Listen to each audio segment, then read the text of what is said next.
Almost everything you hear about AI safety is about one idea: alignment, making the model want the right things. But there's a second question that matters just as much, and almost nobody outside the labs talks about it. What do you do if the model doesn't want the right things? Or you simply can't tell? That's the field of AI control, and the same logic that researchers use to keep a powerful model in check is exactly the logic you should be using to govern AI inside your own organization. Let's get into it. Start with the distinction, because people confuse these two and shouldn't. Alignment is about the AI's intentions. You train it, you give it feedback, you try to make it genuinely helpful and honest. When alignment works, the model is on your side. Control is about capability and consequences. A system is controlled if it can't cause serious damage, even if it's actively trying to, even if it's misaligned, compromised, or just wrong in a way you didn't catch. Think of it like aviation. You hire trustworthy pilots and train them well. That's alignment. But you also lock the cockpit door, screen everyone, and run air traffic control. Not because you assume the pilot is malicious, but because the cost of being wrong is too high to rely on good intentions alone. Control is the layer that doesn't depend on trust. The key mental shift is this: control assumes you might be wrong about whether you can trust the system and builds safeguards that hold up anyway. The work I'm quoting here comes from a 2023 research paper out of Redwood Research from ICML. The setup is clever and worth understanding because the structure is what you'll reuse. They imagine you have three things: a powerful model you don't fully trust, a weaker model you do trust, and a small, expensive budget of trusted human reviewers. The job is to get useful work out of powerful models without ever letting a bad output slip through. The simplest protocol is called trusted monitoring. This is a key word. The strong model does the work. The weaker, trusted model reviews every output and scores how suspicious it looks. Low suspicion? Ship it. High suspicion? It gets escalated to a human or handed to the trusted model to rewrite the risky part.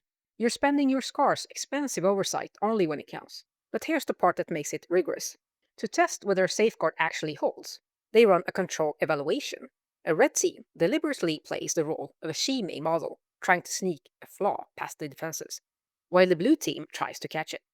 And the crucial insight here is, and write this down, they measure the model's capability to subvert the controls, not its propensity to.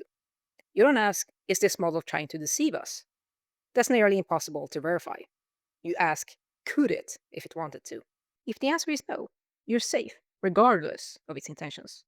That's a far more testable, far more honest question. Now bring it down to earth.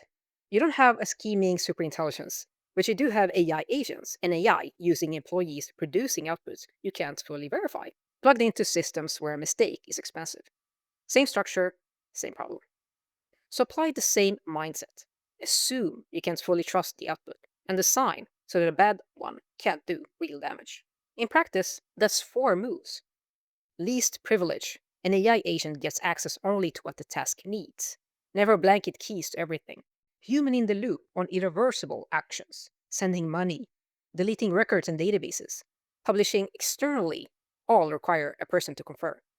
That's your scarce, expensive oversight, spent where it counts.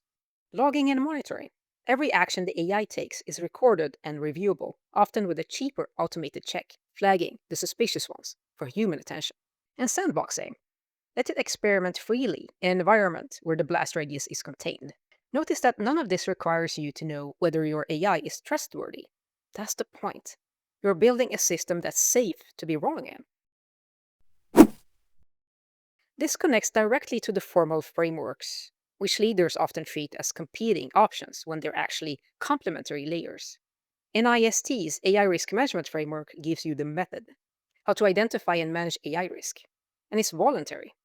The ISO IEC 42001 turns that into an auditable management system you can get certified against. And the EU AI Act is the law, binding with extraterritorial reach. So it applies to you if your AI touches anyone in the EU, regardless of where you're based. Now, on the subject of timing, prohibited uses have been banned since February 2025, general purpose AI obligations since August 2025, and the heavy high risk obligations we're facing in across 2026 and 2027, with the exact dates still moving as the simplification amendments work through Brussels.